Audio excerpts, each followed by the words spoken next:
So it's been a minute since we talked about Dustborn, the self-proclaimed wokest game in history, right? It was basically inspired by the election of 2016 where Donald Trump won the United States presidency. And there's an interview going around that was quite interesting. Literally, the dev opened up and said that he was completely caught off guard from all the backlash and the hate that the self-proclaimed wokest game ever received.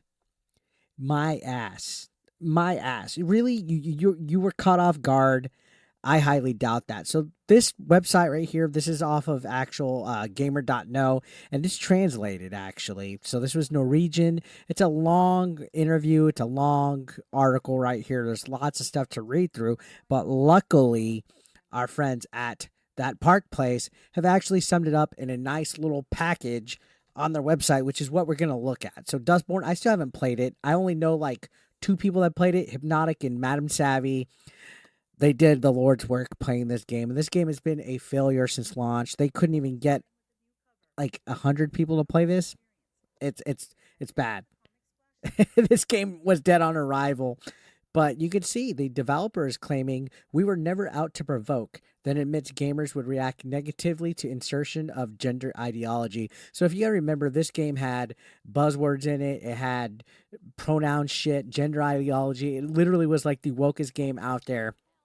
And again, it was all made through Trump derangement syndrome. So let's go ahead and take a look at this article and read about it. So Ragnar Tørnquist, who's the CEO and founder of Red Thread Games, recently released Dustborn. This was like their big hit that failed, and apparently this whole interview was massive damage control. Because of course, when it flops, you're gonna blame the result on gamers, or you're gonna say you weren't aware, and you're gonna just kind of like twist out of it. So it says, speaking to Gamer No, Tornquist admitted that he expected there to be a debate over the radical political agenda he inserted into the game, but claimed he never set out to provoke anyone. So, yeah, really, you're over here touting it as the wokest game alive in 2024, and you've seen the backlash from DEI and Sweet Baby Inc. and all this crap, and you're over here saying that you didn't intend to provoke anybody. So his quote was, "Yes, but we were never out to provoke. We just wanted to make a game with characters that are different.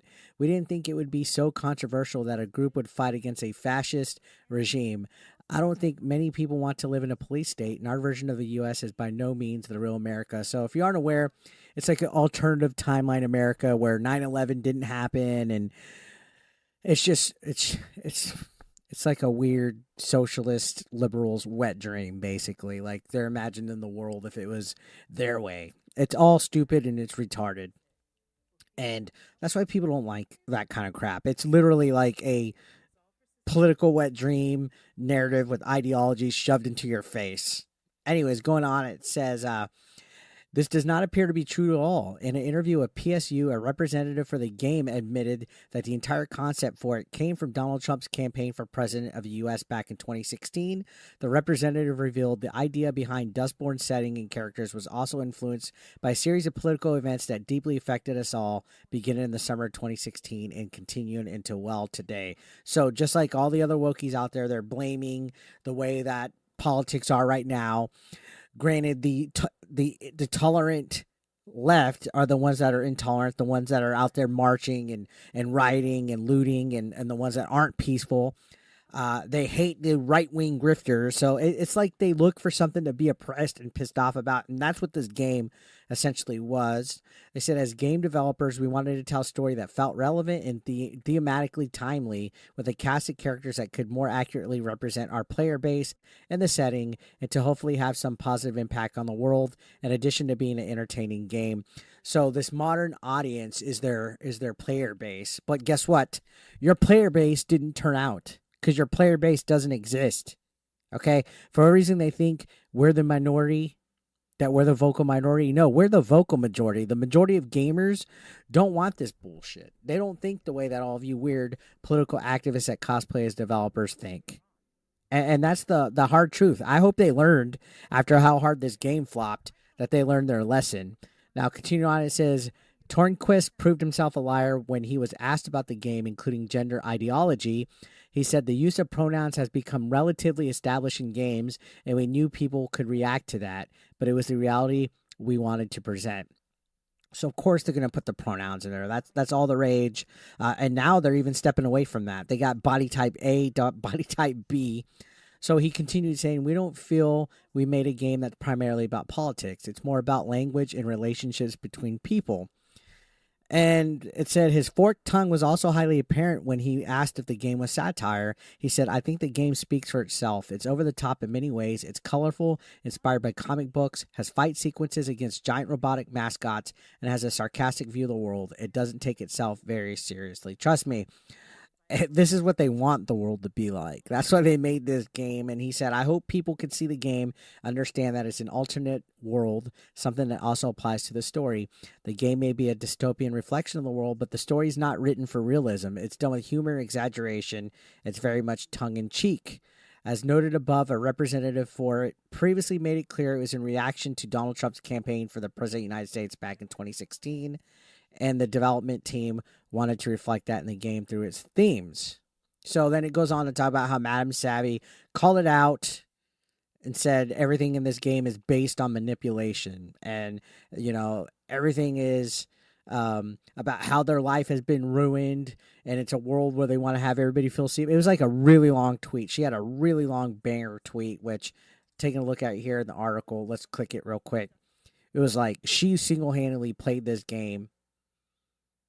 And, she just called it out, like taking a look at all this, like right here. She calls out that they had taxpayer dollars behind it, that they basically wasted 4 years of development, and that the game sucks, essentially. Like, she tore them the fuck apart, and it was glorious to fucking see. And, basically, they said it's the CEO himself said it seems people twist everything we say with malicious intent. They create a narrative that Red Thread is corrupt and making propaganda. But the fact is, we've made a game we want to talk about and share with others. It's not for everyone, and they don't have to play it. So he's right. You don't have to play it. And guess what? People didn't play it, which is why it fucking failed, which is why it flopped hard as crap. And you kind of come across as sassy. A lot of these people gaslight. They attack the player base, they attack gamers, and then they want to know why, and then they play stupid and say that they have no idea why people basically hated the game, that they're completely caught off guard. And apparently he's worried about the future of the industry as well. No, if people step away from DEI and wokeness and political agendas, the future is going to be great. And just right now, as evident with 2024 and with the content that I make and others, there's a lot of people in here that are more worried about activism than making actual real good video games. So this guy's clueless. This studio is probably going to shut down in the near future. I mean, I think they spent a lot, unless they keep getting taxpayer money in Europe, which they're going to make their next flop, and they're going to continue, and it's going to be the same cycle over and over and over. Anyways, guys, let me know your thoughts down below in the comment section. I'd love to hear what you guys have to say. And subscribe if you're brand new. Thank you so much for watching. Take care, guys.